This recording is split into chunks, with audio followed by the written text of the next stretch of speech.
Jornadas de la Ciencia, la sexta edición de las Jornadas de la Ciencia, ya sabéis, organizadas por el Ateneo Escurialense de la mano del Ayuntamiento de San Lorenzo del Escorial.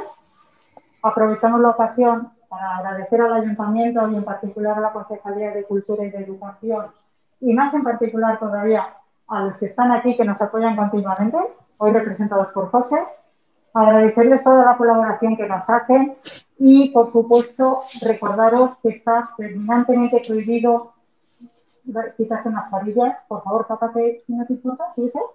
Tenemos que tener bien puesta la nariz también dentro de la mascarilla, de cómo es por nuestra seguridad, para que no nos pase nada, que es lo fundamental, y para que encima podamos seguir celebrando y estando juntos en presencial en todas las actividades. ¿De acuerdo? Perdonar todos los ajustes que hemos tenido que hacer, pero eso que desde que empezó el follón que tenemos de COVID, pues emitimos en online. Hay mucha gente que no puede desplazarse o no quiere o es personal de riesgo, entonces todo lo transmitimos en medio de online, con lo cual siempre hay ajustes tecnológicos más de última hora. Y no voy a presentar yo hoy al ponente, porque yo prefiero que se presente él. Es muy polifacético y es muy complicado de presentarle. Sabéis que en las jornadas de ciencia siempre intentamos que haya unas ponencias más académicas y otras más divulgativas. Bueno, pues estos tres señores que tenemos aquí hoy, que van a acompañarnos tanto esta tarde como mañana por la mañana y por la tarde, caen dentro de más la divulgación. Y luego, mañana por la mañana y el cierre, que es el domingo por la mañana, tenemos dos ponencias que quizás ya están más en la parte académica. Mañana por la mañana, además de estos tres señores, vamos a tener a Ignacio Crespo, que es el responsable de ciencia del periódico de La Razón, y el domingo, ya que este año no ha podido inaugurar, nos va a hacer clausurar Alberto Aparici, que es un incondicional nuestro. Sabéis que es doctor en ciencia, profesor de la Universidad de Valencia, divulgador científico de Onda Cero y de otros medios, y bueno, un crack nuestro, pero nuestro compañero ya, porque desde la primera vez siempre ha estado apoyándonos, y esta vez lo va a hacer desde Valencia porque no puede viajar por razones obvias. Y cerraremos las jornadas el domingo con la entrega de los premios del concurso escolar de microrrelatos científicos, ¿vale? Que serán, no van a ser esta vez aquí, van a ser en el edificio del casino. También la ponencia de mañana por la tarde será en el casino. Así es que, sin más, os dejo con Ricardo y les agradezco muchísimo porque ellos no son de aquí, vienen de fuera, que generosamente nos hayan querido acompañar y todo el apoyo que nos han dado al Ateneo para la organización. Cuando quieras, Ricardo. ¿Qué tal? Buenas tardes, buenas noches, muchas gracias por estar aquí todos. Aquí hay gente a la que tengo mucho cariño. Eso incluye a mucha de la gente que hay por aquí. También agradeceros a los que no conozco tanto que estéis por aquí para escuchar estas charlas que vamos a dar acerca de la ciencia, pero en este caso de cómo vivimos con el resultado de la ciencia, ¿no? Cómo vivimos con la tecnología. Me llamo Ricardo Sánchez, soy director creativo de Risco Negro Comunicación y Tecnología. Estoy aquí con gente a la que también, como he dicho, tengo mucho cariño, el caso de Paco Álvarez, Romanos, para los amigos, ¿vale?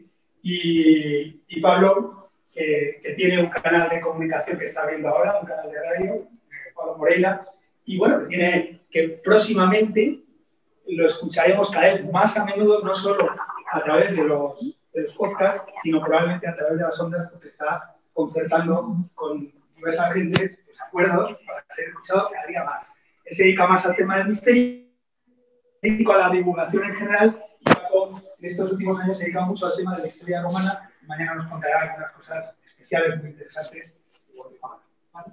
Bueno, empezamos con la conferencia, Viviendo con máquinas. Mirad, la primera diapositiva que os he puesto aquí para abordarlo, vamos a ir un poquito rápido,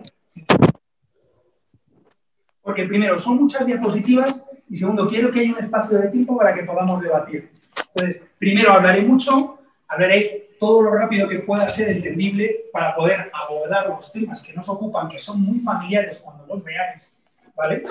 Y luego, pues habrá un debate con los que estamos aquí. Seguramente por lo que vais a ver,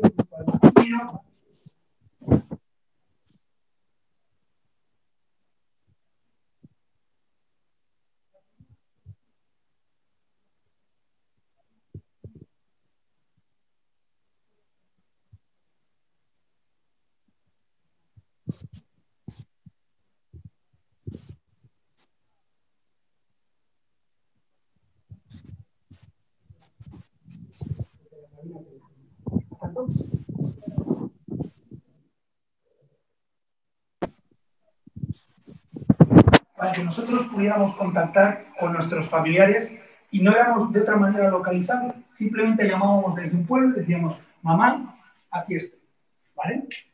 Pero esto, con el tiempo, ha ido cambiando y ha ido progresando. A continuación lo veremos.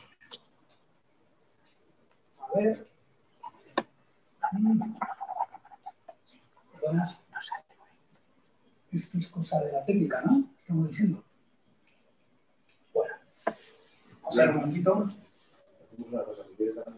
Sí, me lo pasando desde allí. Bien. Yo me voy acercando y voy dándole a la tecla y así lo vais viendo al ritmo que tenemos que es un ritmo ágil. En la conferencia actual de Viviendo con Máquinas lo que trata es no la influencia del hombre sobre las máquinas cuando las fabrica, sino la influencia de las máquinas sobre el hombre, sobre el ser humano que las fabrica. Y eso está sucediendo desde ya. O sea, está habiendo un gran cambio antropológico entre nosotros, de verdad, que lo están analizando los científicos y nosotros mismos nos estamos dando cuenta que en nuestros hábitos ya estamos cambiando. No lo pases tan nada. Déjala y lo paso. Como no funciona, ya lo paso yo. Perdona, que esto son cosas del directo. Bien. La primera reflexión que quería hacer, me he parado un poco con Isaac Asimov, porque fijaros que ha sucedido una cosa en estos últimos tiempos. Si Isaac Asimov era la de creer que íbamos a ser servidos por robots, se equivocaba. En realidad, no existen esos robots externos casi con una personalidad propia que tenía cada uno que nos venían a atender y que nos venían a servir. Eso no va a existir o no está existiendo como elemento industrial a la hora de fabricación. Y sí es verdad que hay robots externos que se han planteado incluso para satisfacer necesidades sexuales o simplemente de compañía o animales de compañía, ¿no? Estoy recordando el famoso libro de Philip K. Dick, Sueñan los androides con ovejas eléctricas, ¿vale? En sí, esa ensoñación lo que quería decir es que el hombre podía tener animales de compañía que fueran robots que se parecieran mucho a lo que había en la realidad. Pero ahora mismo, los únicos robots de verdad que hay son los bots, que son asistentes virtuales que nos escuchan, que hacen Big Data, que después de ese proceso hacen un proceso de inteligencia artificial y que probablemente nos encontremos incluso algún anuncio relacionado con lo que nosotros hemos hablado en las proximidades del teléfono móvil. Eso, algunos de aquí nos ha pasado. Esto que había comentado justamente con Paco cuando venía de camino, seguro que algunos de vosotros habéis dicho, necesito unas zapatillas. Date, qué casualidad, al poco rato te aparece publicidad de zapatillas en el teléfono móvil. Esto realmente todos lo hemos observado, nos negamos un poco a aceptar que hay una cuestión técnica por la que sí sucede y que no es una cuestión mágica. Simplemente que los asistentes virtuales, los bots, los Siris de rigor, nos están escuchando. No nos escuchan de constante, pero van extrayendo datos en el universo de la web. Bien, en este caso nos damos cuenta que, aunque se ha equivocado, no han dado lejos. Sí ha estado muy cerca de lo que llamamos inteligencia artificial, ¿vale? Por eso es interesante pararnos aquí. Él dice, un devorador de fuego debe comer fuego. Incluso tiene que encenderlo él mismo. Lo que está diciendo es, la condición humana está abocada a hacer todo lo que está haciendo y a fabricar máquinas para sobrevivir. Bien, y en esta diapositiva que me he parado de introducción, vemos una de las máquinas. Estas máquinas están hechas posterior a la era de Turing, ¿no? Una vez que apareció Turing, que lo conocemos seguramente alguno de nosotros, no sé si conocéis a Turing, alguno de los que estéis aquí, digamos que fue el que puso las bases para que se fabricara la inteligencia artificial. No la inteligencia artificial como la conocemos ahora, pero sí una base lógica para poder descubrir cosas y averiguar cosas del enemigo, que es el caso de Turing, ¿no? Que en realidad lo que quería saber es lo que pasaba con el sistema de codificación que tenían los nazis y el sistema de comunicación que tenían entre ellos, ¿vale? Entonces, parece interesante pararnos y hacer una reflexión sobre lo que pasó unos años antes de la revolución digital, hacia la Segunda Guerra Mundial. Hacia entonces, incluso yo diría antes del siglo XX, en el siglo XIX, aparecen personajes tan interesantes como Julian Soares Huxley. Julian Huxley era el hermano de Aldous Huxley, curiosamente. No por casualidad, luego Aldous Huxley, como ya veremos, sacó aquella novela tan interesante que es Un mundo feliz, que todos sabemos que es una crítica a una sociedad hipertecnológica y organizada, como ya veremos más adelante. No por casualidad su hermano escribió eso, sino en contraposición con lo que era este hombre. Este hombre fue el primer director de la UNESCO y abordaba algo que era muy interesante, que era el tema de la educación y concienciación de lo que iba a ser el hombre del mañana. Y puso las bases para un movimiento muy peculiar que se llamaba transhumanismo. Pero no me quiero adentrar todavía en eso. O sea, el transhumanismo va a ser trascendente, va a ser importante y va a ser algo muy solapado y muy encubierto por otras muchas corrientes. Pero quizá lo más interesante del transhumanismo no es el nombre, es lo que dice. ¿Y qué dice el manifiesto transhumanista? Que se forja, en este caso, en los años 90. Estamos diciendo hace 30 años ya. Pues fijaos, algunas de las frases que estoy subrayando. En el futuro, la humanidad cambiará de forma radical por causa de la tecnología. Bueno, eso no es ninguna novedad. Pero dice algo que es muy chocante. Preveemos la viabilidad de rediseñar la condición humana, incluyendo parámetros tales como la inevitabilidad del envejecimiento y las limitaciones de los intelectos humanos y artificiales. Fíjate que considera dentro de las inteligencias ya no la inteligencia humana. Es como en El hombre del bicentenario, en ese libro de Isaac Asimov, que si no lo conocéis es maravilloso y merece la pena leerlo. Es un relato muy interesante, pero que nos describe el qué va a ser o el qué piensa Isaac Asimov de qué va a ser acerca de la inteligencia artificial. Es decir, le da carta de naturaleza a los seres a los que nosotros hemos sustanciado con inteligencia. Claro, muchos de nosotros nos elevamos, decimos, ¿cómo un ser inanimado que he fabricado yo? O sea, es una herida en nuestro narcisismo humano, ¿verdad? ¿Cómo vamos a darle carta de naturaleza? ¿Cómo vamos a protegerle a través de leyes? Pues eso ya está empezando a suceder, ¿vale?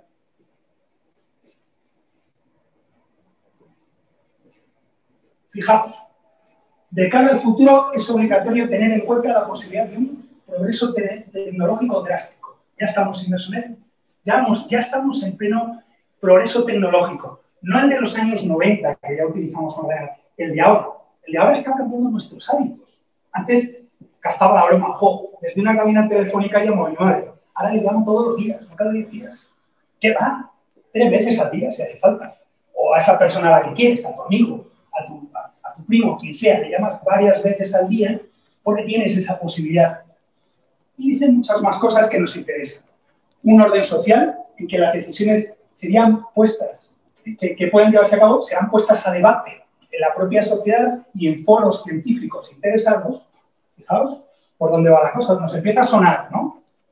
Quiere decir, vamos a legislar, lo que te está diciendo aquí subrepticiamente es que vamos a legislar todas aquellas cosas tecnológicas que nos rodean, que están en relación con nosotros, incluidos aquellos seres inanimados dotados de inteligencia artificial. Pero no voy a profundizar en el tema de la inteligencia artificial ahora. Eso va a ser cosa de Pablo mañana, que nos hablará un poco más. Sí quiero que veáis cuál es la trascendencia. Fijaos, si es tan trascendente lo que está ocurriendo en aquellos momentos históricos, que H.G. Wells, que no en vano hace la isla del Doctor Moreau, que es la isla de esos hombres que no son exactamente hombres, ¿no? Que se hace una especie de eugenesia, ¿no? Y que se transforman genéticamente de distintas maneras para que tengan, digamos, otras cualidades distintas al ser humano, ¿vale? Este hombre tan interesante como H.G. Wells estudia con el abuelo, estudia biología con el abuelo de Julian Huxley. Y además de eso, publica un libro, una enciclopedia con Julian Huxley, ¿no? O más bien colabora Julian Huxley con él a la hora de hacer una enciclopedia. Fijaos lo peculiar que es, porque todo esto, aunque todavía no lo veamos, empieza a marcar el futuro. Bueno, ahí tenemos a Aldous Huxley, que nos damos cuenta que no está muy de acuerdo con las ideas de su hermano, ¿vale? Con la frase que nos dice la civilización es, entre otras cosas, el proceso por el que las primitivas manadas se transforman en una analogía tosca y mecánica de las comunidades orgánicas de los insectos sociales. Fijaos qué contraposición respecto a su hermano. O sea, él piensa en una especie de adanismo, de decir, oye, vamos atrás, que esto se está tecnologizando demasiado, ¿verdad? Bien, pues en este ámbito, una vez sembrado todo aquello, a principios del siglo XX empiezan a suceder cosas a una sociedad pasmosa. Y llegamos a la actualidad. Doy este gran salto porque no os voy a hablar de historia. Os voy a hablar de lo que está pasando en el mercado actualmente. Y fijaos, un 60% del PIB mundial se dirigirá en el 2022 a la expansión digital y a la robotización, ¿vale? Esto lo están aplicando países, no estoy hablando solamente como España, lo están aplicando países, como ya veremos más adelante, como Corea del Sur, o lo está aplicando la India, lo está aplicando China, lo están aplicando países que hace apenas 15 años considerábamos subdesarrollados. Fijaos, aquí tenemos las cifras interesantes. Corea del Sur tiene 631 robots por cada 10.000 habitantes. España tiene 160 robots por cada 10.000 habitantes. Fijaos, el paro en Corea del Sur es el 3,2%. El paro en España es el 14,5%. Es decir, estamos observando una muy diferente gestión de la tecnología. Pero quiero que lo veamos, porque no quiere decir que la tecnología sea buena ni mala, sino es cómo usemos la tecnología. Fijaos, algo todavía más interesante. China ya hace más patentes que Estados Unidos. Las patentes, la fabricación de patentes es algo que determina el progreso de un país y el progreso de la humanidad. Y China lo sabe. Cuando hace 10 años presentó alrededor de 250 patentes, creo que son 261 patentes, por ahí, 276. Cuando hace apenas unos años 10 presentó eso, dirías, bueno, está muy por detrás de Estados Unidos. Pero actualmente está presentando más de 50.000 patentes y ya está por encima de los Estados Unidos. Estamos en una situación, para poderlo entender, en cuanto a patentes, en la cual ya supera a Estados Unidos, supera a Japón y supera a Alemania. Eso, digamos, en el concepto geoestratégico es terrorífico. Es una de las primeras potencias armamentísticas, es una de las primeras potencias de patentes. Pero también podríamos decir lo mismo de Estados Unidos, ¿no? Podríamos decir lo mismo. Depende en qué lado te quieras situar. No quiero hablar de política. Lo que estoy hablando es esto. Estoy mostrando estas cifras para que nos hagamos a la idea de lo que está pasando. Fijaos que los primeros magnates, los más ricos del mundo, es Bill Gates y Jeff Bezos, de Amazon. Son la gente... Luego es verdad que viene un magnate que se cree que entre sus propiedades tiene L'Oreal. Todo el tema de la estética. Walmart, todo el tema del vestir. Amancio Ortega también. Pero los primeros son las grandes tecnológicas, las que están influenciando en la sociedad. Bien, ya empezamos a dar cifras. Vemos que prácticamente el 70% de la humanidad ya dispone de teléfono móvil. Hablo de líneas únicas, no de teléfono móvil físico. Se puede fabricar 5 teléfonos móviles para empezar. Líneas únicas. Es decir, la penetración ahora mismo de la información, de las líneas telefónicas, de la información y los datos que nosotros estamos dando al mundo exterior cada vez que nos conectamos y decimos aceptar, aceptar, aceptar en una app. ¿Cuántos de aquí no han instalado una app, por cierto? ¿Tú nunca has instalado una app? Luego, si hay tiempo, mañana instalamos una para que veas una sencillita, para que veas lo que es aceptar, aceptar, aceptar. Muy bien. Es para que veamos un poco, que nos demos cuenta que nos estamos exponiendo desde el primer momento. Pero no solo nosotros, toda la población mundial. Fijaos, esta información me llama la atención, porque hace referencia a algo que vamos a tratar luego, que es el SIM, que es el Internet de las cosas, ¿vale? Lo que se calcula es que en torno a una persona suele haber entre 5.000 y 7.000 objetos que están mandando información al exterior, ¿vale?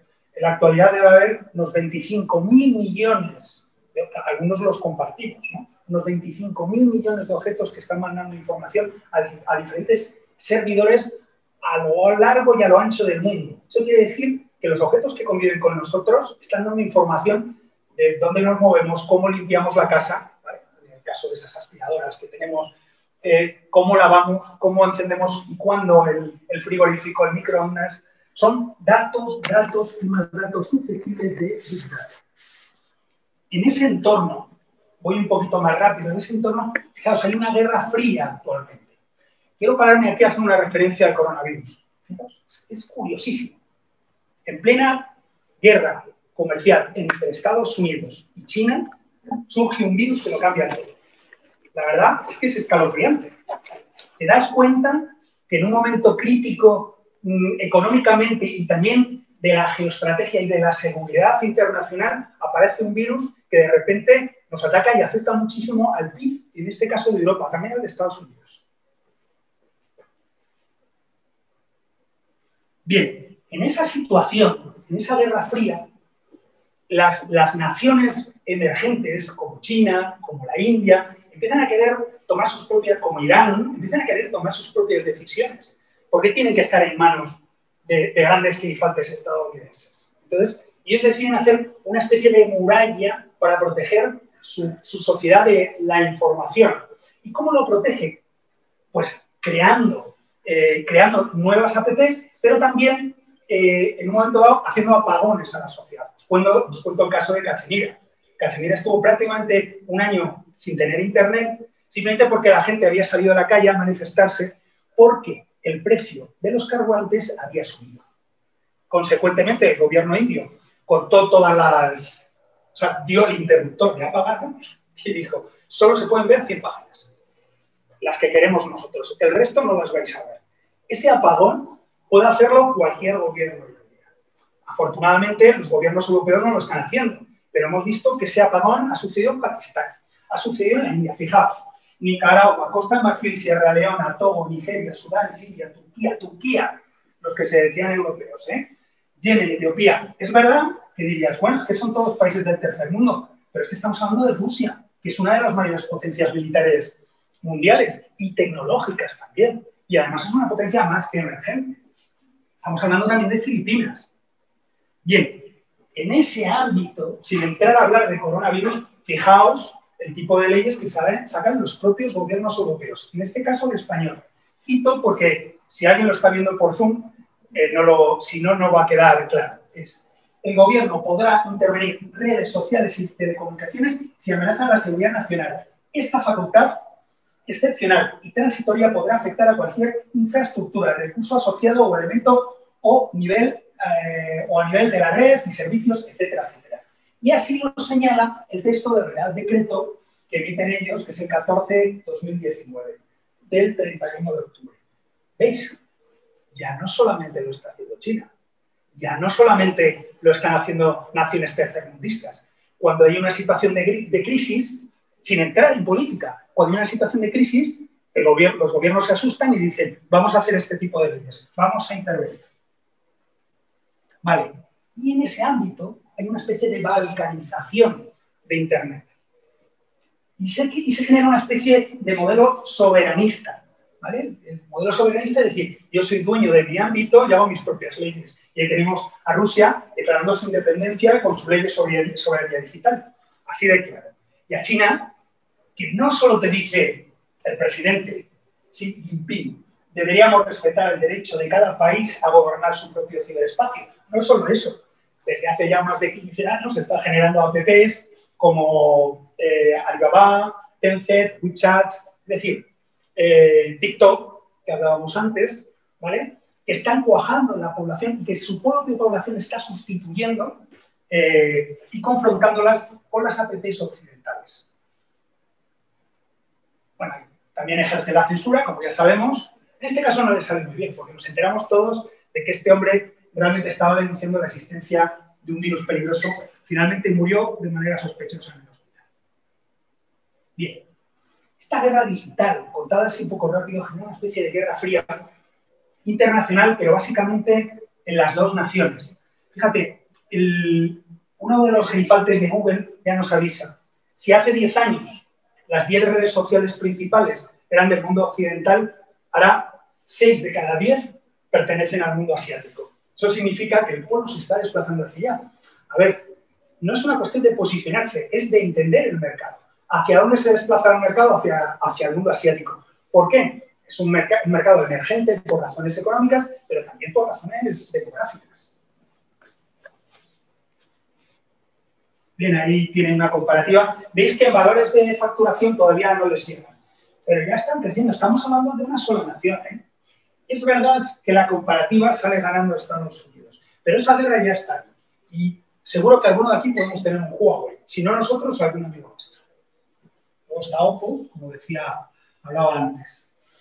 Fijaos cómo es lo que está sucediendo, que empresas como Apple, que en el 2018 entró en el mercado asiático chino, con el tiempo se ha tenido que replegar debido a esa guerra iniciada por el gabinete Obama y que ha continuado Donald Trump. Sin entrar en política, simplemente es política-nación. Ellos se están defendiendo de la competencia, pero no solo se están defendiendo, están verdaderamente aterrorizados porque llega una tecnología, ¿veis? Aquí está lo de Cachemira, una tecnología muy interesante a la hora de enviar y recibir información, que es el 5G.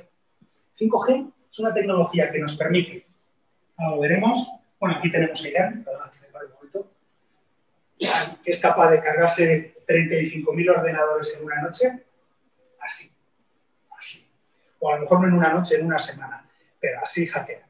Si atacan a una compañía, como en ese caso, una de Aramco, de Arabia Saudí, la destrozan, la hunden. Miles de millones, cientos de millones o decenas de millones en reparar este tipo de estropicios. ¿Vale? Y al final, ¿qué ha pasado? Pues hay un divorcio en Internet. No hay un entendimiento entre esas dos partes, pero tampoco hay un entendimiento entre Europa y esas dos partes. Es decir, cada uno empieza a ejercer la guerra. Y todo, insisto, por luchar por algo que no está desconectado de lo que hemos hablado al principio. Por luchar por los datos que nosotros le damos. El producto en realidad somos nosotros. El producto no es un teléfono móvil, nosotros somos el producto. La biometría que nosotros mandamos. Fijaos si es un producto que China lo sabe, que está ideando, bueno, ya en diversos países se está vendiendo ropa que puede saber, calcular dónde estás, ¿no? Puede localizarte perfectamente dónde estás. En este caso, China, que lo diré más adelante, lo veremos en una diapositiva, ha creado ropa para poder localizar a sus estudiantes. Aparte de todos los datos demás, los que percibe por móvil, los que ha robado a Google, que lo hizo de facto, para obtener datos de la disidencia y poder actuar en consecuencia. Y de paso ya, pues, robar, entre otras cosas, secretos en cuanto a patentes y marcas. Esto lo digo, no estoy hablando en contra de los chinos, estoy hablando en contra del gobierno chino que ha ejercido este tipo de actitudes. Vale, ojo, eso no significa que Estados Unidos en su momento no lo haya hecho y lo haga. Y aquí tenemos nuestro querido conflicto de Huawei, ¿verdad? Hace, no sé, un año hubo un aviso de decir, bueno, hasta aquí hemos llegado. Habían llegado a un acuerdo a Estados Unidos en enero de este año, Habían llegado a un acuerdo a mediados de enero y todo eso se ha roto. ¿Cómo no se va a romper si China tiene mucho más desarrollada la tecnología 5G? Y no solo la tiene más desarrollada, sino que la vende más barata. Y no solo la tiene más barata, sino que además te vende el pack ya hecho y tiene los servidores y todo por bueno, muy poquito. Bien, aquí vemos la adopción por zona de 5G. Es interesante ver la adopción que pretende, si el mundo pretende el 15%, Corea del Sur el 60% prácticamente, Estados Unidos el 50%, Japón, bien, ahí tenemos las primeras naciones, sin embargo, el que adopta el 29% y el que adopta el 12%, estamos hablando de naciones que además tienen pactos entre ellos, ¿vale? Y sin embargo no van a tener la misma adopción que vamos a tener en el mundo occidental, lo cual genera una interdependencia. China es la fábrica del mundo. Bueno, ahí tenemos el edificio de Huawei en Madrid, ¿vale? El entorno y el precio es clave, como ya os he dicho antes, ¿vale? Y bueno, aquí cabría destacar una cosa, o sea, la posición de las diferentes operadoras es distinta, ¿vale? En este caso, sí me paro a pensar que en el fondo, los intereses nacionales van por pactar con la competencia de Huawei. Y compañías como Telefónica, en España, pues, está implantando la tecnología 5G, que ya se está implantando, a través de Nokia y de Ericsson. Que yo sepa, Nokia, digamos que está un poco por delante de Ericsson, y entonces ha decidido pactar con ellos. Eso no quiere decir que, a su vez, del otro lado del mundo, en Brasil, Telefónica no esté pactando con Huawei para poder poner el 5G. Estoy mirando a Pablo porque si tiene que corregirme algo que me diga. ¡Qué horror! Mira, aquí lo tenemos, un poco la posición de los Estados Unidos, la administración Obama, esto es lo que os he contado antes. Un poco para desmitificar que, fíjate qué malo es Trump, que no digo que sea malo o no. Lo que digo es que es la política nación lo que están llevando a cabo. ¿Y en contra de qué está luchando la política nación? Pues fijaos, lo voy a enseñar con el micrófono para que suene. De esto. Esto es una infografía, pero la realidad es que ha habido denuncias de compañías como Google, como Amazon y otras tantas diciendo que algunos de los equipos que les había suministrado China tenían chips que estaban emitiendo información a lados del mundo que no podían sospechar. Y se abrió una investigación respecto a ello. Ha habido muchos casos, se les ha pillado en espionaje industrial, como es el caso de American Superconductor, ¿vale? Que yo creo que casi querían montar al magnate, al dueño, por el que habían pactado unas condiciones para poder trabajar, ¿vale? En Polonia también ha habido otro caso. En Irán, en Corea, el robo de tecnología y propiedad intelectual que hizo a Google, etcétera. O sea, hay multitud de casos que los podéis buscar. A ver, lo que he puesto aquí, aunque no os he puesto la referencia, porque no me puedo parar a verlo, está sacado de Expansión, del País, de 5 días, del ABC, de la BBC, ¿vale? Un poco para que sepamos que todo esto no es una invención. Eso está ahí, están los medios de comunicación y cuando queráis lo podéis buscar, porque están las noticias. Bien, y aquí tenemos la otra cosa por la que la administración estadounidense está aterrorizada. A ver, el problema del 5G. El 5G no es un chip. El 5G es toda una tecnología, es un proceso. Vale, tú no vas a poner un proceso de una de las mayores naciones del mundo en los lugares claves de tu administración, como por ejemplo toda la parte militar, o toda la parte de sanidad, o toda la parte energética, porque te arriesgas que un día tienes un conflicto con tu oponente, en este caso China, y bueno, directamente cierran el interruptor o te piratean información. En ese caso, los británicos. Los británicos estaban a punto de firmar con ellos y dijeron, no, esto no lo podemos hacer. Y no van a firmar con ellos, de hecho. Entre otras cosas, ¿por qué hacen este tipo de cosas? La inteligencia artificial para controlar a los ciudadanos, el reconocimiento facial y el rastreo de datos personales. Salto. Mira, esto nos lleva a todo lo que voy a contar a continuación, que realmente es lo importante, lo que está cerca de nosotros, no lo que está ahí fuera, que es la política. Esto es lo que quieren de nosotros. Y digo nosotros no para que nos coaliguemos, lo que quieren de los seres humanos, ¿vale? Nosotros no somos nadie en especial, los seres humanos, que somos capaces de dar datos biométricos, conversaciones interesantes, amor, cariño, de todo. Pues eso es lo que, a través de la información, llega a ellos, ¿vale? ¿Y cómo llega? A través de un proceso de Big Data, a través de un proceso de Internet de las cosas, de los datos que mandan los objetos que están alrededor nuestro, lo transforman en inteligencia artificial, inteligencia de negocio, para que podamos entenderlo. O sea, ellos cogen esos datos y dicen, a ver qué puedo hacer. Bien, pues eso es lo que hace gobiernos de este estilo. En un momento dado, cogen esa información y dicen, no necesitan un gobierno democrático. ¿Vale? No voy a entrar en política, solo voy a decir una vez. No necesitan un gobierno democrático. ¿Pero por qué? Porque tienen la inteligencia artificial y saben lo que quieren sus usuarios. ¿Veis? Lo estoy diciendo un poco para que nos concienciemos a dónde va el mundo, no a dónde está ahora el mundo, olvidaos. Lo que pasa entre China y Estados Unidos en los próximos 10 años no es lo grave, es lo que pueda ocurrir dentro de 40 años. ¿Vale? Bueno, aquí te cuenta un poco al panel, el origen de Internet. Yo creo que esto, Pablo, si quieres, lo cuentas tú mejor mañana, que es muy interesante. Pero bueno, los orígenes de Internet, si lo cuento así entre paréntesis, se remontan a los orígenes de la Guerra Fría. Lo que quieren son nodos de comunicación entre los diferentes puestos de defensa en caso de que haya una tercera guerra mundial. Entonces, van haciendo pruebas.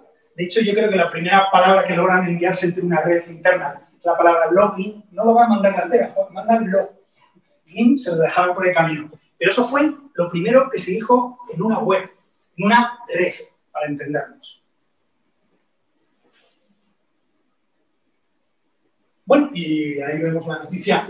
Procuro, a partir de ahora voy a tachonarlo de información de este estilo para que veáis que hay noticias, que eso lo podéis buscar en las redes y que a nivel de aprendizaje puede ser algo muy interesante que investiguemos cómo se formaba Arpanet, cómo dependía del sistema de defensa de los Estados Unidos y luego cómo con el tiempo en Europa y en otras naciones occidentales desarrollamos Internet.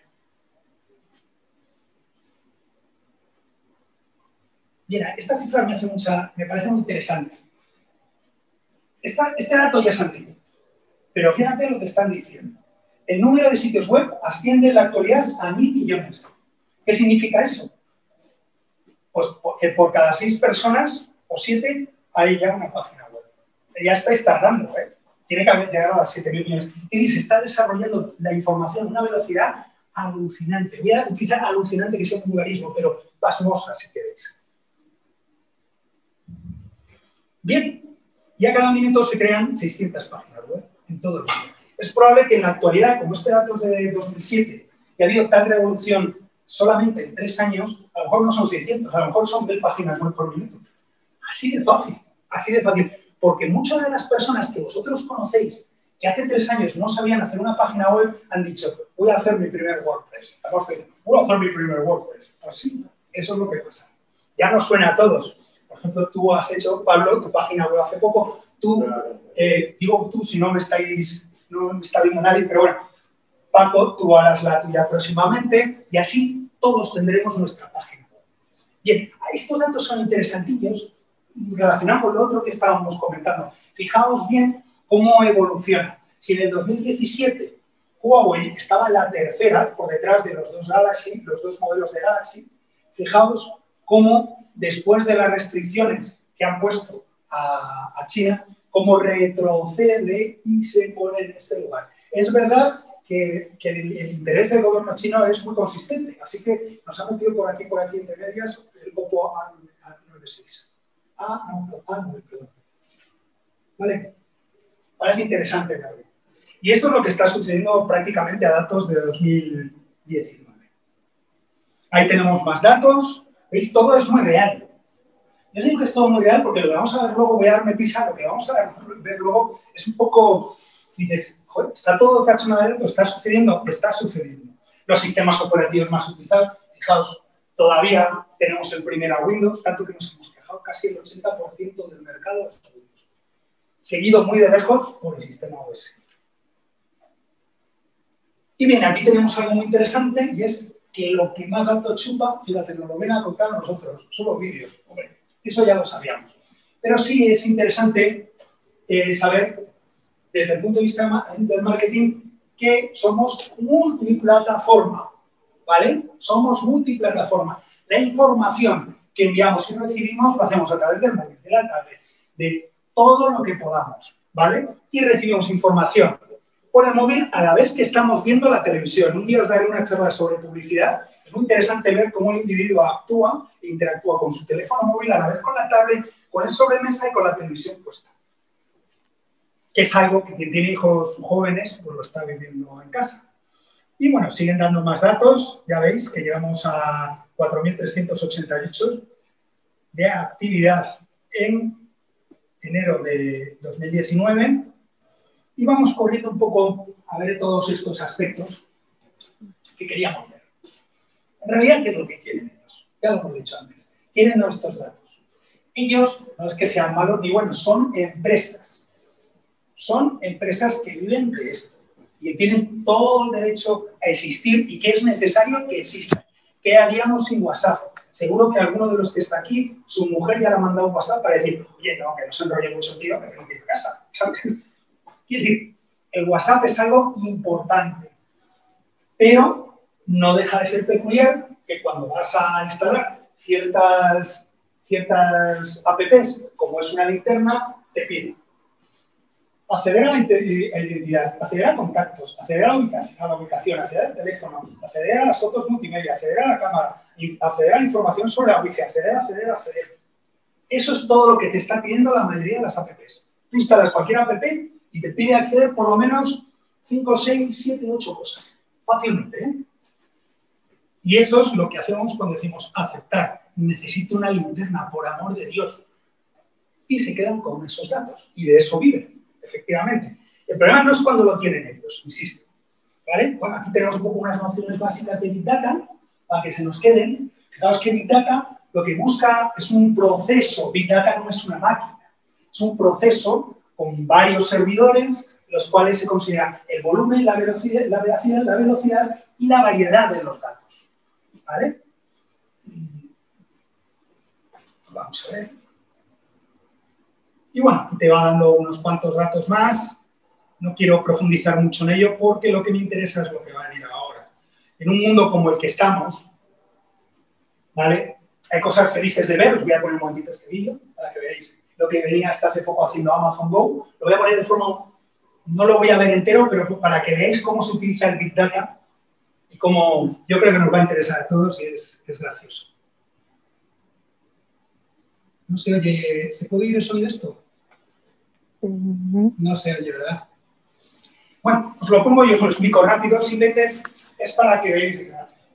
Hace Amazon Go, cuando el mundo era normal, es decir, antes del COVID, porque va a haber un antes y después del COVID, ¿verdad? Pensó que parte de su clientela, la mayoría de su clientela la tenía online, pero dijo, pero además la voy a hacer offline, es decir, la voy a hacer física. Entonces montó una serie de tiendas, tiene ya algunos proyectos en Seattle, lo tiene en Orlando, en varios sitios, que yo sepa, y es muy interesante, porque la gente no necesita nada más que activar la app para coger los productos, llevárselos y automáticamente la pagas. No tienes nada que hacer. Es muy interesante, es una pena que no podamos escucharlo, tiene una música divertida, ¿veis? Y mira, fijaos lo que hace. Lo que está haciendo es almacenar incluso la duda de la clientela. O sea, si la clientela duda un producto, ¡chas!, lo cojo otra vez. Esa mujer estaba cuidando la línea. Se ha dado cuenta, ¿no? Ha dicho, no, me lo llevo. Ese tipo de cosas lo analizan y lo convierten en inteligencia de negocio. De manera que la próxima vez, voy a parar, la próxima vez que venga esa mujer, sabrán que le tienen que ofrecer un pastel de chocolate light. Y que si tienen muchos clientes de ese estilo, tienen que ofrecer más productos bajos en calorías. Fijáis, ¿no? Es una manera de hacer que tu negocio sea mucho más rentable. En ese sentido, yo creo que no podemos ver nada negativo en la existencia del Internet de las cosas, la inteligencia artificial y, por supuesto, los procesos. Aquí analizamos un proceso un poco del Internet de las cosas. El Internet de las cosas para las empresas es algo muy interesante. Muy interesante cuando se utiliza de forma ética. Es decir, sabemos que hay robots de este estilo que tienen cámaras, que están cogiendo datos constantemente. ¿Vale? Pero lo interesante para las empresas de verdad, no la parte de espionaje, sino la de verdad, es saber cómo funciona la máquina, cuánto limpia, cuál es el rendimiento, para luego sacar mejores productos. Un poco meterlo todo en un proceso de Big Data y convertirlo en inteligencia de negocio y fabricar mejor. ¿Vale? Hasta ahí, todo bien, ¿verdad? Cuando digo todo bien, no os voy a poner los vídeos porque me suenan. Todo bien porque de momento estamos tranquilos. Pero la cosa se va poniendo poco a poco curiosa, ¿verdad? Los chinos cuando dicen que tengas una existencia curiosa, que tengas un año curioso, en realidad la leyenda dice que en el fondo te están diciendo que cuidado que te puede ir mal, ¿vale? Entonces, bueno, aparecen además de todo esto que tenemos, aparecen estos bots que hemos dicho antes, que es a los que nos referimos, los que nos están silenciosamente escuchando y solo nos hablan cuando les preguntamos. Creo que es algo que es útil tener en casa, pero es algo útil de tener en casa con todo el cuidado que uno tiene que tener con un robot que es un asistente global, es decir, recibe miles de millones de conversaciones al día, las registra, las manda a servidores y ven si son útiles y si pueden relacionarlas, ¿vale? Esto para localizar células terroristas está muy bien, ¿verdad? Hay ciertas palabras que en Estados Unidos, si las digas, estás muerto. No estás muerto, te pilla la policía y te detienen y te juzgan y dicen, ¿usted por qué ha dicho esto? ¿Vale? Pero, sin embargo, en tu contexto, para tenerlo en una familia, no está mal. Está registrando y está dándote un servicio de información. Si tú le preguntas, Cortana, ¿cuánto es 0 más 0? O Siri, ¿cuánto es 0 más 0? Pues te va a hacer. O le pides una división, en general te suele, o cuéntame un chiste. Eso ya hemos hecho todos la prueba y sabemos que lo hace. ¿Vale? Pero, si nos damos cuenta, lo que estamos haciendo es un proceso de acercamiento de la tecnología a nosotros. Es decir, el servidor antiguo, arcaico de ARPANET, que estaba allí en una base norteamericana, se ha convertido en un móvil. Que al principio solo teníamos móviles en los que íbamos a trabajar. Yo lo tenía. El primer móvil que tuve yo lo tuve con mi primera empresa, con Publicidad. Y es como tuve móvil, lo pagaba la empresa, yo lo tenía.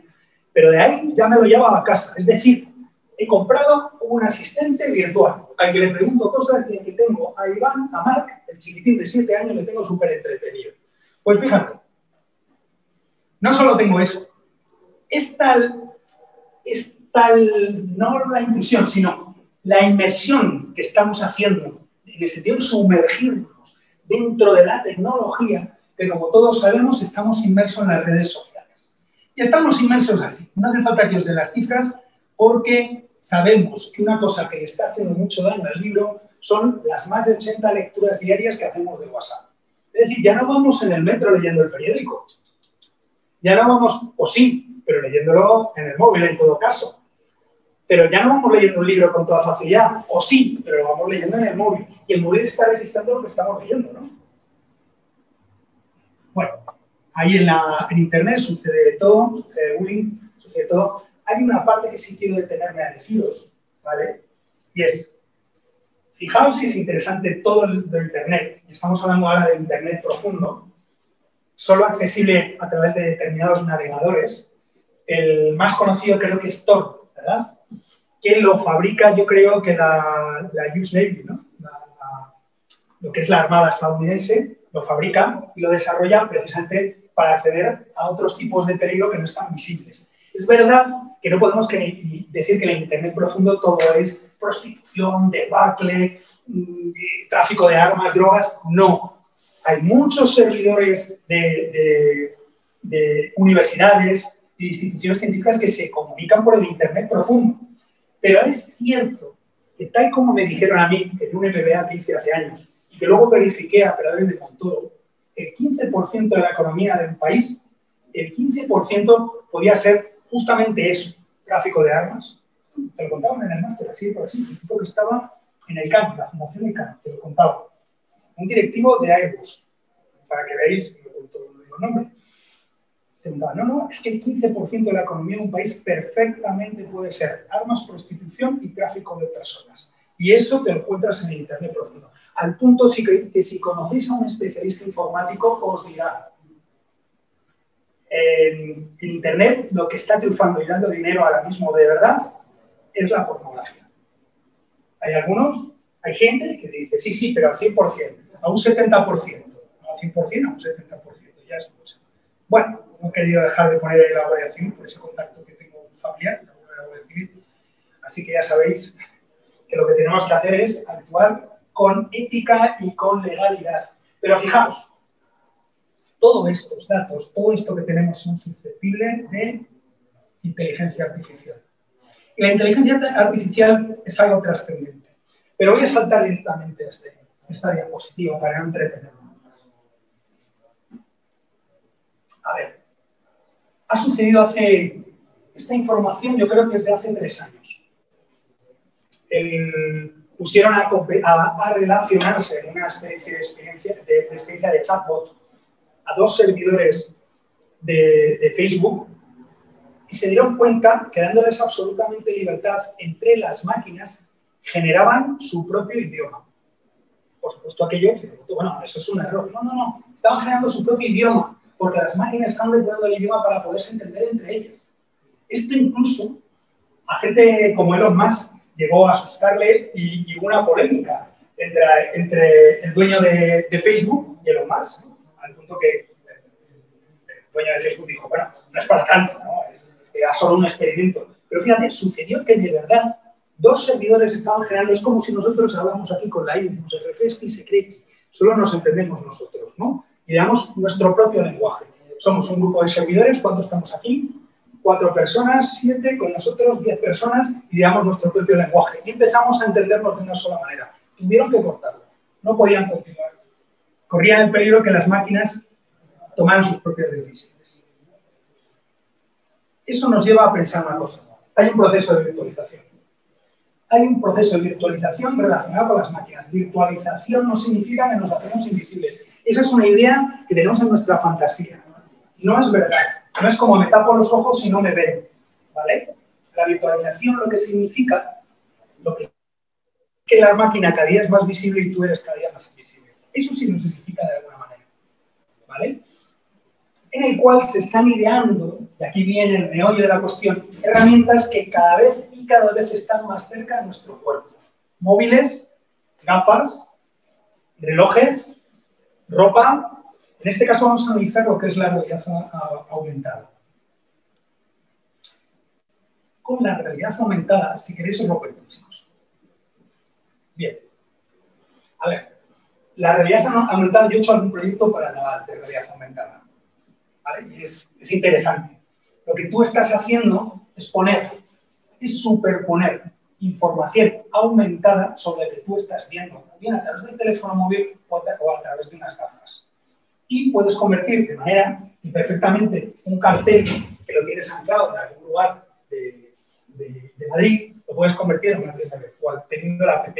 Puedes ofrecer pues, productos outlet más baratos, tú les ofreces ofertas, lo que estás haciendo es convertir un cartel en una tienda. Es decir, recuperar el dinero que has invertido por una cartelería, poner 500 carteles, recuperarlo a través de una herramienta de realidad aumentada.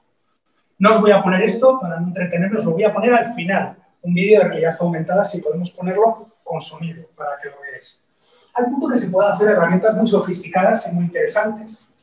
Aquí tenemos una que preparamos para la editorial de edad, que, bueno, ellos dijeron pensárselo. Bueno, se lo comento además, sobre todo Paco, que tiene un libro con la editorial de edad. Es gracioso, sería gracioso insistir, porque se puede hacer un mapa de Roma precioso, del Imperio Romano, con todas las cosas que ocurrieron en el Imperio Romano. ¿Qué características tiene la realidad aumentada? Tiene una parte de divulgación, puede tener una parte de juegos y puede tener una parte de e-commerce. Y la ventaja es que lo tienes en cualquier sitio que tú veas una superficie que esté relacionada con tu cliente. En el caso de la publicidad. Aquí era pues, para un tema editorial. Este es el mapa que hicimos para el Naval, que sería en 3D precioso. Un día vendré aquí a mostraroslo y pondremos la app en todos y veremos cómo es una mesa de realidad aumentada. Y este es otro proyecto que, como veis, hicimos para Ramón Bilbao, en el cual, sobre una etiqueta de vino, tú podías obtener más información, podías ir desarrollando mucho más el producto, de manera que tú estabas en un restaurante y te estaba dando mucha más información si eras asociado, de alguna manera, de Ramón Bilbao. Es susceptible de Big Data, por lo tanto lo podemos traducir en inteligencia de negocio, ¿vale? Y bueno, puedes utilizar incluso para un probador. En este proyecto está metido mi amigo Mario del Barrio. Pokémon Go es uno de los ejemplos típicos. Estas son algunas de las apps que podéis encontrar. Aquí en este caso es una tienda online en la que pruebas muebles, un juego de dinosaurios. ¿Veis? Hasta ahora parece todo muy pueril, ¿verdad? Pero realmente ahora mismo ya se está utilizando la realidad aumentada para la industria. Al punto que se están fabricando gafas sofisticadas que proyectan información en su interior, por la cual puedes relacionar a tus empleados, sabes cuándo entran, sabes cuándo salen, sabes dónde están, saben cómo hacer la actividad, les das información de cómo es el producto y trabajan sobre la marcha. Empresas que las están utilizando... Sabes lo que miran. Y sabes lo que miran. Justo, es que lo vamos... Efectivamente, eso es, ahí. Eso es. Fíjate cómo interrelacionan ellos tres, que han estado trabajando, fabricando unos tractores, y fíjate que estamos hablando de la Elo, de DHL, o sea, estamos aquí de Samsung, no sé, no, Samsung no está aquí, pero sí está una médica, pero Samsung también está metido en proyectos. Y ahí tenéis un montón de marcas que están metidos en temas de realidad aumentada y utilizan las Google Glass, ¿vale? Incluido Samsung, Opel también. Es decir, hay marcas bastante conocidas para nosotros. Bien, puede ser de Microsoft, lo mismo, sabes exactamente lo que mira. Ahí tienes a su jefe que le está explicando cómo lo tiene que hacer. Y ella lo está haciendo a la vez, lo está viendo superpuesto, ¿vale? Puede ser un vídeo o puede ser un 3D. ¿Vale? Las HoloLens, que no son baratas, pero están haciendo productos ya muchísimo más asequibles. El caso de Epson, que lo puedes utilizar también, tiene productos de todo tipo, más industriales, menos industriales, más de calle, pero esto lo van a imponer. Es que lo que no estamos viendo es que ya no va a ser el teléfono móvil. Es que de aquí al año 22 vamos a estar poniéndonos gafas o dispositivos muy variados para tener muy de cerca la información y mandarles datos y que nos lo manden. Mira, el caso más bonito es el de Apple. Fijaos qué gafas. Qué chulada, ¿eh? Cómo mola. Esto tenía ganas de enseñaroslo. Te pones unos anillos en los dedos, te pones esto aquí, no hace falta que des a ningún botón aquí, vas haciendo así, vas interactuando con los dedos, ¿veis? No sé si queda claro. ¿Veis? Chulas, ¿eh? Mola. Mola, pero estás dando información. ¿Vale? Y ya lo más de lo más, la fabricación de lentillas. Más cerca, vosotros pensáis, por favor responderme, ¿vosotros pensáis que podemos hacerlo más cerca todavía? ¿Podemos poner los dispositivos más cerca? Responderme, por favor. Sí. ¿Seguro? Venga, vamos a ver cuánto de cerca. Fijaos. Más cerca, bueno, vemos que Samsung también tiene. Aquí todo el mundo tiene. Bueno, esto ya es realidad virtual. Esto ya es una librería. Hay que fabricar 3D para hacer una inversión. Pero eso tarda más, porque tienes que fabricar. Pero en lo otro no tienes que fabricar, los datos ya los tienes. ¿Vale? Esa es la integración con la máquina, fíjate. Estas son de Panasonic. Y esta es una propuesta que teníamos nosotros para un museo. Ojalá fuera el Museo Británico, ¿verdad, Paco? Tú te tienes contactos, tío. No, es que esto te lo estoy enseñando a todos, pero es que Paco, tío, lo tenemos aquí, es listísimo. Más de 8 millones de objetos, de los cuales solo exponen 50.000. Vamos, yo hacía un programa de televisión haciendo un recorrido virtual, les regalaba las gafas y les tenía con una suscripción anual viendo, hoy vamos a ver Egipto. Pues hay unas vasijas que han sacado de Mesopotamia. Vale, ¿veis por dónde va, no? Lo captáis. Más cerca todavía. Joder, esto no es suficientemente cerca, no es suficientemente cerca, chicos. Ahora tenemos las nanogotas. ¿Vale? Calculan cuál es la deformación que tienes de la retina y con unas nanogotas las solucionas inmediatamente en el momento. No sé la permanencia, hay que estudiarlo un poco más, pero digamos que ya va por ahí. Más cerca todavía, pues ya no me lo pongo en los ojos, me lo pongo en la piel. ¿Vale? Estos implantes existen, es real, no es nada friki, ¿eh? Esto está sucediendo. Y sobre todo estoy yendo rápido. ¿Qué hora es, chicos? ¿Qué hora puede ser? Las 7. Vale, corro un poquito más, ya estamos llegando al final. Para que, si os apetece, debatamos y si no, hay otras posibilidades. Como siempre, un equipo de investigadores de la Universidad de Nanjing, China. Siempre China, ¿verdad? Joder, estos tíos siempre están ahí. Es verdad que van a llegar a ser la primera potencia mundial, sobre todo porque los Estados Unidos están despistados peleándose entre ellos mismos, cuando China lo tiene muy claro. Bueno, no, China no. El gobierno chino lo tiene muy claro. Al carril, chicos. Vamos a hacer lo que se manda. De manera que en 10 años han tenido una extensión brutal tecnológica. ¿Vale? Pero no solo eso, vamos más cerca. Empresas como Neuralink, tiene otra empresa Google que ahora mismo no la puedo recordar. Neuralink es de Elon Musk. Esta página web existe. Si lo buscáis, todo lo que he puesto aquí, lo buscáis y lo encontráis. ¿Vale? Empresas como Neuralink no están valorando, están ya fabricando elementos para poder conectar la mente con el teléfono móvil, con la tablet, con el reloj, con las gafas, con lo que haga falta. En un afán, volviendo al principio, por hacer un individuo mejor, ¿verdad? Si tú no solo ves en blanco y negro, como es el caso de una persona, te pone un dispositivo y empiezas a percibir los colores. Si tú no puedes hablar más rápido, bueno, yo si hablo más rápido no me entendéis, pero si tú no puedes hablar, te pone un dispositivo hablar más rápido, que puedes hablar marcha atrás, ¿verdad?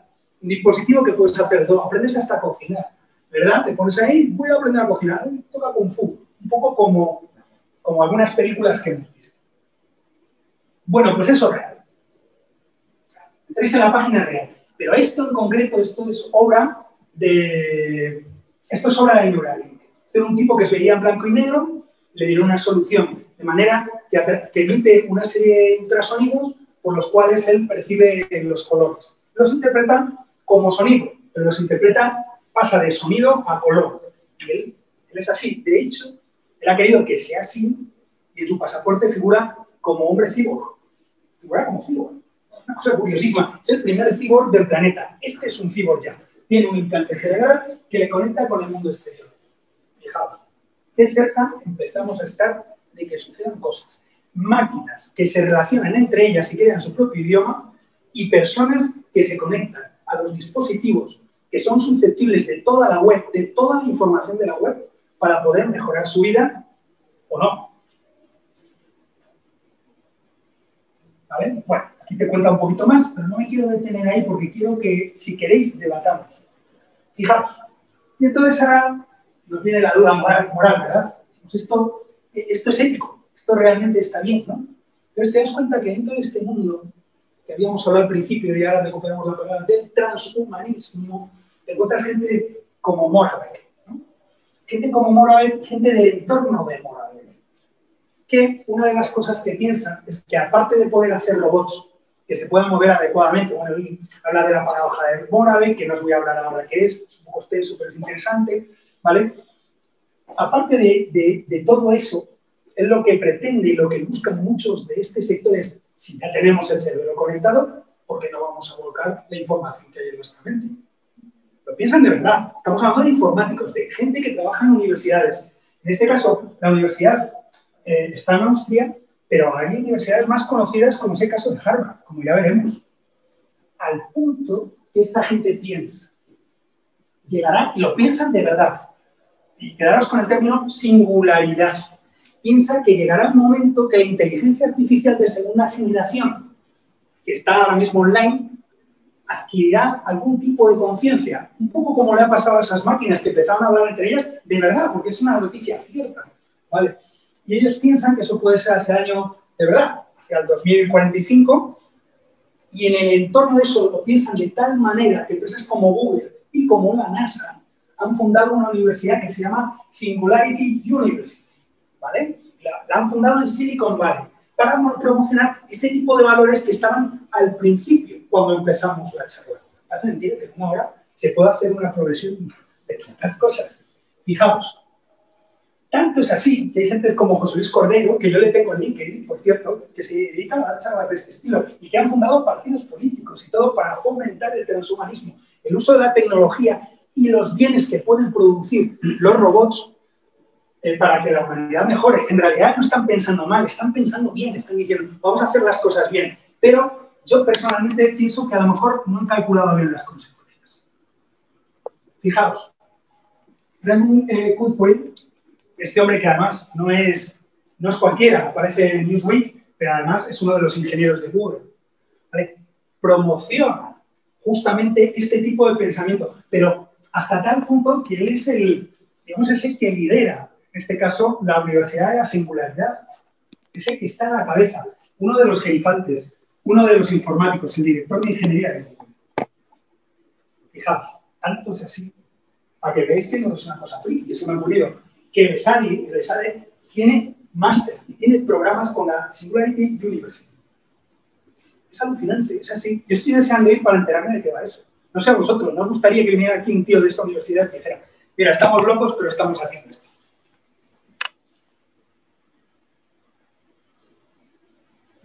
Hasta el punto que aparecen personajes futurólogos muy relacionados con todo esto del transhumanismo, que habla del impacto de los robots, ¿vale? Y la redistribución, como hablábamos antes, de la riqueza.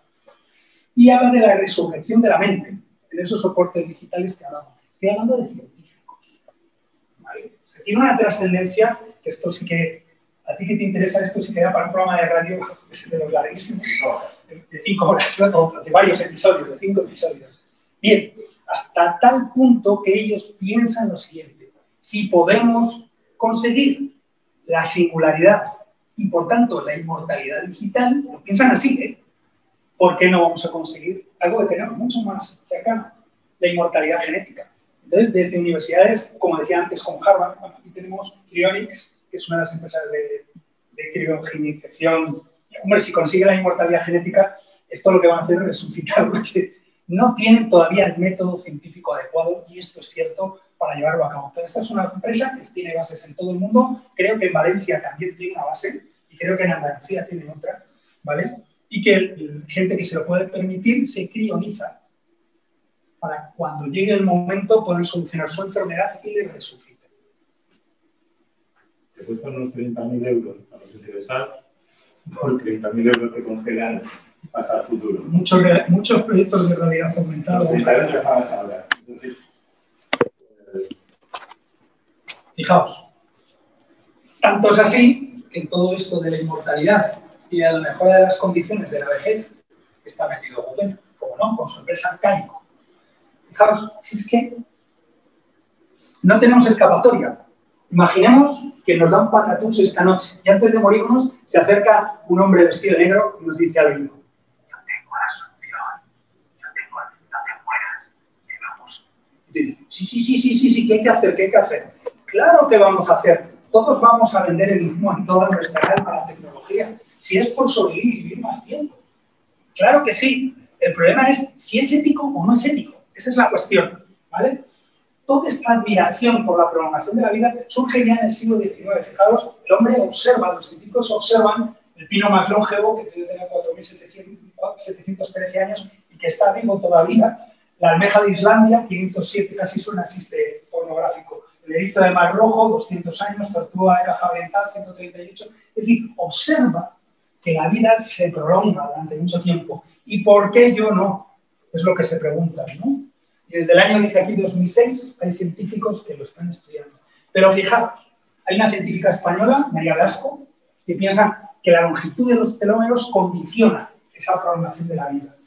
Todo esto, yo no os voy a hablar de genética, todo esto lo están relacionando además con la tecnología digital. O sea, lo están llevando a cabo. Mañana tenemos una charla de esto. Por eso no conviene que una persona que sabe menos hable más. Pero fijaos, quizá bueno, desde la revolución que llaman el CRISPR-Cas 9, que os lo van a contar mañana, fijaos bien que cambian las cosas absolutamente y es aprovechado. Es de Francisco J.M. Mújica. Es aprovechado por las que actualmente reciben el premio Nobel, que entre ellas es una norteamericana. Lamenta, el propio Francisco, le he leído el artículo diciendo: joder, pues si le han dado ya el premio Nobel a ella, ya difícilmente a mí. Cuando en realidad se llega desde una universidad humilde, no comparando con las norteamericanas, en Alicante, que a lo mejor tendrían que haber puesto y posado los ojos sobre él. Vale, pero todo esto son informaciones que hay. O sea, todo lo podéis encontrar en medios de comunicación que no son sospechosos. En Expansión, en El País, en La Sexta, en Radio Televisión Española, todo relacionado. ¿Veis cómo menciona a las universidades? Aquí tenemos un caso curioso. Cuando sucedió lo de aquellas gemelas que hicieron una manipulación genética para que no sufrieran el SIDA, dijo: no. Todo el mundo lo condenó, pero él dijo: por supuesto que hay que evitar el genoma. Por supuesto. Él está estudiando pues, para evitar el Alzheimer, todo eso. El problema es la cuestión ética, ¿no? ¿Para qué se va a utilizar toda esta tecnología? Y es donde aparecen este tipo de personajes. Les lo pongo los dos en la balanza, ya para terminar, ya nos avanzamos al final. El caso de Nick Broston, que es un transhumanista, está preocupado por el mal uso de la tecnología, por las guerras nucleares, por las pandemias. Estoy hablando de un filósofo sueco que está en la Universidad de Oxford, ¿vale? No es un tipo que pasaba por allí, ¿vale? La aristocracia poshumana. ¿Qué es una aristocracia poshumana? Porque hoy en día, pero humano. Exacto. El problema es quién va a recibir la tecnología. ¿Tú, yo? ¿O lo va a recibir gente en principio que se le pueda permitir? ¿Cómo se va a distribuir ese potencial? ¿Vale? Y luego te encuentras personajes que piensan que la tecnología hay que utilizarla para quitar el dolor, aunque sea con drogas. Y te lo plantean de verdad. Tecnología para evitar el dolor. Es un hombre hedonista y él piensa que esto tiene que ser así.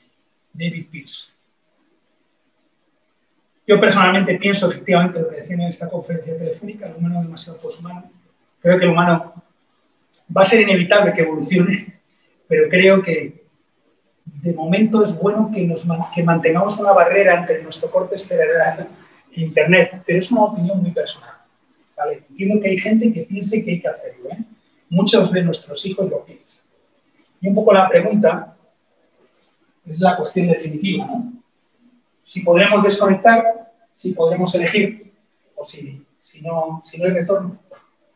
Si estamos en una situación que la tecnología nos ha impregnado tanto que ya no te puedes aislar, o que los propios estados te van a obligar. Ese es el planteamiento, ese es el trasfondo de por qué yo muestro esta conferencia. Y bueno, pues si queréis pasamos, bueno, ahí he puesto mis datos para esta multitud de gente que hay.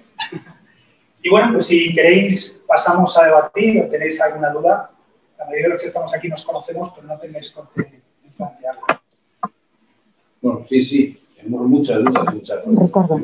pues si queremos acercarnos aquí, nos arremolinamos, no hace falta que yo esté aquí.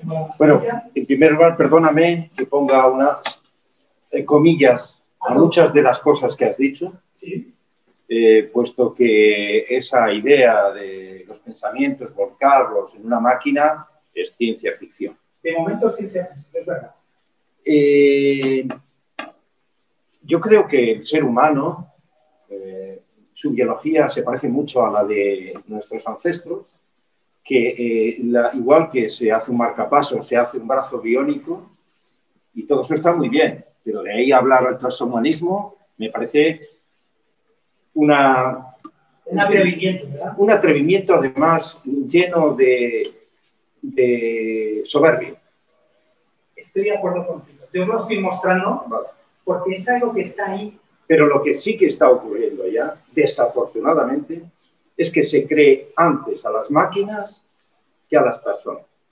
Ya el registro informático, el trabajo que hayamos podido realizar, el mío es en el campo y sin embargo tiene que ir en una máquina. Sí. No, va en una máquina, por cierto, sí. En 4 o 5 tipos de máquinas, pero si no hay ese registro informático, esa página que sale y que se vuelca en un intranet, no existe el trabajo. Te voy a contar algo que te va a interesar. Fíjate, no, ya acabo. Sí, y resulta que con los algoritmos no hay quien dialogue. Pues estoy de acuerdo contigo, y no solo eso, la paradoja de Moravec, que es lo que mencionaba antes, lo que dice es, un cerebro artificial puede pensar en caracteres matemáticos, puede hacer operaciones casi imposibles en muy poco tiempo, no puede hacer el ser humano. Puede incluso idear discursos, hacer creatividad, pero no puede ni correr ni hacer movimientos difíciles para mantener el equilibrio y poder seguir avanzando físicamente. Porque eso es labor de aproximadamente medio millón o más, o 2 millones de años de evolución. Es decir, esos cerebros digitales no han evolucionado, los hemos construido. Es lo que diferencia al hombre de la máquina. Nosotros hemos evolucionado, hemos llegado aquí, somos cazadores básicamente, en los últimos años ya no cazamos. Pero básicamente la vida nos hemos dedicado a cazar y hace muy poco, solo 3.000, 4.000 o si quieres 8.000 años, hemos empezado a sembrar algo. Pero eso, o sea, todos esos miles de años de correr, de moverse, eso no lo puede hacer una máquina, no puede correr, es la paradoja de Moravec. Sí. Yo quería comentar una cosa que has dicho que me parece que es... ¿Se me oye? ¿Se me oye? Sí. Vale. Que me parece que es verdaderamente triste, pero cierta, que es eso. O sea, quiero decir, estamos en un momento... Ricardo ha hecho la pregunta de si estamos a tiempo de parar o no. Yo soy pesimista en la mayor parte de los casos, creo que no. Porque es lo que tú dices. O sea, lo que no subes a la red no existe. O sea, es como antes era, si no tienes un título, da igual que seas bilingüe, porque no, ahora es eso, da igual el trabajo que hayas hecho. Si no lo has subido, si no lo has compartido, antes da igual, tú escribías un libro o estaba en tu campo, se veía, o no sé, o pintabas un cuadro y ya está. Pero ahora no, ahora es, si hago algo, lo tengo que compartir, porque si no comparto es como si no existiera. O sea, hacemos estas charlas aquí, afortunadamente, y gracias a vosotros y al ayuntamiento, pero si no se subiera en Zoom, si no se estuviera grabando, si no lo dijéramos en las redes y todo lo demás, es como si no hubiéramos estado aquí nunca. ¿Sabes? Vale, somos pocos, bueno, pero estamos pensando y estamos aquí, estamos... y la comunicación es mucho más interesante así. Exacto. Gestual. Eso. Pero si apagáramos el Zoom, si esto no lo grabáramos, si no sé qué, esto no existe fuera de esta habitación. Somos como el gato de la caja, ¿no? No se sabe. Pues yo soy veterinario y algunos médicos me han comentado que tienen un nuevo problema. O sea, yo antes hacía un acta, por ejemplo, de inspección, porque soy funcionario, de un rebaño. Yo hacía un acta a mano y lo firmábamos él y yo, el ganadero y yo. Hoy va a haber una vaca. Hoy día no es eso. O sea, te aburren, tienes que llevar un portátil que has descargado previamente del ordenador al portátil, ir a ver a esa vaca, grabarlo en la vaca, volverlo a descargar. Y como encima somos de ciencias, o sea, nos gusta el campo y los médicos y los veterinarios, estamos con el contacto con los animales, pues no sabemos hacerlo bien. Y yo estoy continuamente en mi trabajo con problemas de ese tipo. Que yo no he hecho el trabajo ni ese médico ha visto a ningún paciente, porque no lo ha compartido. Porque no lo ha compartido. Es alucinante. Es eso y luego otra cosa muy peligrosa es en las escuchas. Es decir, la parte negativa es lo que las máquinas nos piden a nosotros que hagamos. O sea, hemos llegado a un momento en el que nosotros trabajamos para las máquinas. Trabajamos para rellenar sus huecos que hemos creado nosotros. Pero en paralelo tenemos, siempre lo hablamos, lo de Alexa, por ejemplo, o este tipo de aparatos que tenemos en casa, y si no da igual, el teléfono nos escucha lo mismo. Pero si en casa decimos Alexa, pon música, y Alexa pone música, es porque Alexa nos está escuchando todo el rato. Si no, es evidente que no puede responder en el momento en que nosotros nos dirigimos a ella, porque no sabría cuando nos dirigimos. Entonces, quiero decir, estamos creando un mundo en el que, por un lado, las máquinas saben todo lo que hacemos en casa, todo lo que decimos, todo lo que oímos, todo lo que vemos, todo lo que leemos en un momento dado, y a la vez estamos diciéndole a las máquinas cómo trabajamos, porque si no se lo digo a la máquina, eso es como si no hubiera trabajado. Entonces, no sé, estamos llegando a un momento en el que a lo mejor las máquinas van a empezar a decidir. Por ejemplo, tú decías, a mí me da mucho miedo lo de los libros electrónicos, porque sí, está muy bien, puedes llevar 80 libros aquí, no sé qué. Sí, pero los libros electrónicos tienen caracteres electrónicos. Entonces, ¿quién me dice a mí que pasado mañana ese mismo algoritmo no empieza a eliminar lo que él considere que es racismo, lo que él considere que es antifeminismo, lo que él considere, y el libro que mis hijos van a leer no es el mismo que yo leí porque ha cambiado? O sea, a lo mejor Romeo y Julieta termina acabando bien. No sé, o sea, la Caperucita no puede ir a casa de la abuela. ¿Por qué no va el hermano de Caperucita? Hay que decir, entonces, pero vamos, me parece súper importante lo que has dicho. Estoy de acuerdo contigo. Además, yo añadiría una cosa. Hay una cosa que es la muerte social. Ahora ya no hace falta eliminar a una persona que no te parece bien porque no te parece bien, simplemente. O sea, simplemente con que las redes sociales lo vayan eliminando, hablen mal de esa persona y le destruyan como personaje, termina desapareciendo. Es decir, si todo es digital, no sabes bien que está al otro lado. Y no solo no sabes bien, sino alguien va a decidir por ti eliminar a determinada gente que a lo mejor no interesa ese algoritmo que tiene Facebook que conocemos, por el cual dices, anda, tú estabas poniendo estos mensajes y yo no los estaba viendo. ¿Por qué? Porque hay mensajes que yo no puedo ver de determinada gente, que tengo que ir a buscarlo a su mundo. Porque hay una distribución de la información según un algoritmo que en un momento dado decide Facebook. Es verdad que no tiende a pensar que no lo hace con mala intención, simplemente es un algoritmo para repartir barrios de alguna manera. Y lo que me resulta que yo veo en mi día a día, ¿no? Sí. Yo trabajo gestionando averías de Internet en empresas, en particulares, etcétera. Yo lo que veo es que hay una adicción humana, psicológica, a este tipo de tecnología, ¿no? Ya no podemos vivir, ya es imposible vivir sin máquinas, sin Internet, sin estar enganchados, ¿verdad? Yo cada día a día veo casos de gente totalmente agresiva porque lleva 3 días sin Internet en casa. ¿Vale? Y veo técnicos que entran a las casas y los niños están esperando como si les faltase algo vital en su vida, ¿verdad? Todos los que tenemos niños, Ricardo, los que tienes niños, aquí muchos tenemos niños, lo notamos, ¿no? Que es como una droga, en realidad es una droga digital que nos han metido poco a poco, ¿vale? Disciplinadamente, por lo cual este tipo de información que estás expuesto es imposible huir de ella. Yo desde mi punto de vista lo veo imposible.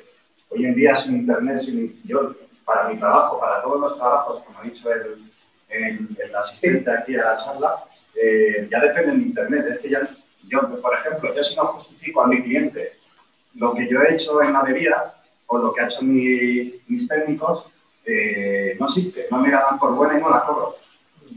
¿Sabes? Sí. Entonces es cuando hace años el mismo trabajo, es lo que decías, hacían un informe a mano y luego tú lo entregabas a la empresa, ellos ya te lo evaluaban, vale, perfecto, todo eso bien. Entonces, pues estamos abocados, efectivamente, cada vez más a un mundo digital, ¿vale? Donde directamente vamos a tener que asumir que nos van a robar la privacidad. Tenemos que asumirlo, no podemos hacer no tenemos otra alternativa. Simplemente la alternativa es que los gobiernos legislen adecuadamente y cambien efectivamente de mentalidad en las sociedades. Es lo que yo considero. Estoy totalmente de acuerdo contigo. Lo que yo no sé si la sociedad estamos no sé si la sociedad estamos preparados para cambiar la dirección. No, luego te das cuenta tristemente, de que a pesar de que tenemos a nuestro alcance una macrobiblioteca de Alejandría, ¿vale? Sí. Cada vez noto personalmente, ¿vale? Que sobre todo la capa más joven de la sociedad es cada vez más ignorante. Sí. No lo sé, vamos, es mi punto de vista y lo que yo noto en mi día a día, ¿verdad? Pues, mira, el otro día me pasó, mis hijos no sabían, ni los amigos de mi hijo mayor sabían qué era la ETA, no lo sabían. Y les tuve que poner un documental. En la sociedad de la información, una capa va superponiéndose a gran velocidad. O sea, lo que ayer era un caso de no sé qué, hoy ha desaparecido, aparece una nueva información. Y aparece otra nueva. Hoy tenemos una nueva información en cuanto a la legislación. Vamos sobresaturados de información. Es tan rápido el cambio de información. Como sabes, una de las cosas que trabajo yo es en desarrollo de formatos audiovisuales y todo eso. Y como ahora que no estamos muchos, habla publicidad ahora. Aunque se está grabando, puedo decirlo que, sí, porque no me han dicho que no se pueda decir, que están haciendo unas peticiones desde ciertas compañías que soportan series que todos vemos en casa, de pensar en series y capítulos que duren 10 minutos. Fíjate. Con dos motivos: para la gente joven, para los transportes, para el móvil, obviamente, y porque están viendo que la gente cada vez efectivamente tiene, quiero decir, es probable que las series que vean nuestros nietos duren los capítulos, ¿sabes? Porque no van a aguantar más de 15 minutos delante de la pantalla viendo lo mismo. Sí. En la universidad ya nos recomiendan que no demos clases magistrales, sino de 10 minutos, temas de 10 minutos y cambio, porque ya no se guarda esa atención, sobre todo en online. Sí, en webinarios eso también he visto, que recomendaciones de no hacer jamás un webinario de más de 30 minutos, porque la gente se aburre. Cada 15 minutos tienes que cambiar, porque no, bueno, entre otras cosas, no es lo mismo estar hablando aquí, que ves a las personas y ves si te siguen, que cuando estás hablando a una que es un acto de fe. Yo voy a romper una lanza en favor de la tecnología. Bueno, hombre, para eso soy tecnóloga, ¿no? Pues he dedicado 30 años de mi profesión al mundo de la tecnología. Sí que es cierto, y estoy de acuerdo con vosotros, que es peligroso, evidentemente. Eso no lo puedo negar, o sea, es que eso es así.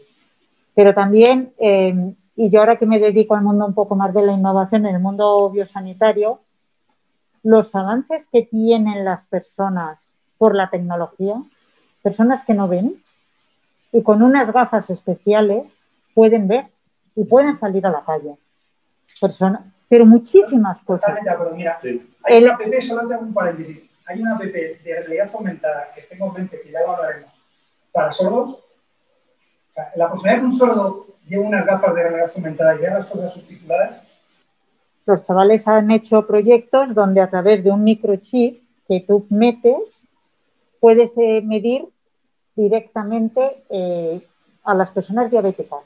Evitas todos los comas diabéticos porque antes de que te pase una hipoglucemia te levanta una alarma, porque el problema de las hipos es que tú te quedas y no eres consciente de que te estás parando. Y es mucho más peligroso que tener una hipo, por ejemplo. Y sin embargo te levantan una alarma. Yo he visto a una persona en hipo y de repente te empieza a hablar despacio y se va parando. Y de repente dices que se para. Y si no la sacas, se para. Le falta azúcar. Sí. Pues le levanta una alarma. O personas que a través de, la tecnología más simple, las pulseras. Las pulseras que te miden los cambios de altura bruscos. ¿Eso qué pasa? Que si tienes Se la pones a un abuelo que vive solo, de repente detecta un cambio de actitud, no hay una recuperación, dispara una alarma. Esa persona se ha caído, está sola. Pero sí, o sea que la tecnología, entonces, sí. El problema no es la tecnología, es el uso que hagamos de la tecnología. No, el problema no es ese, es más gordo. El problema es que con ese microchip te meten ahí otro tipo de cosas para recaudar otros datos tuyos que tú no estabas pidiendo. El problema es que con esas gafas la ética por dónde caminas, ¿sabes? No el hecho de que veas, sino, o sea, quiero decir que es que ahora estamos en el mundo de todo es gratis. Las películas son gratis, la música es gratis. ¿Pero por qué? Es gratis económicamente, ya le estás dando por detrás otro... Las apps son gratis. Pero claro, a cambio de esa gratuidad, estás pagando con otro tipo de moneda. Claro. Entonces eso, pero yo creo que no nos podemos bajar. No, yo creo que es imposible. No está en nuestras manos. Entonces, lo que podemos intentar es que haya una legislación y una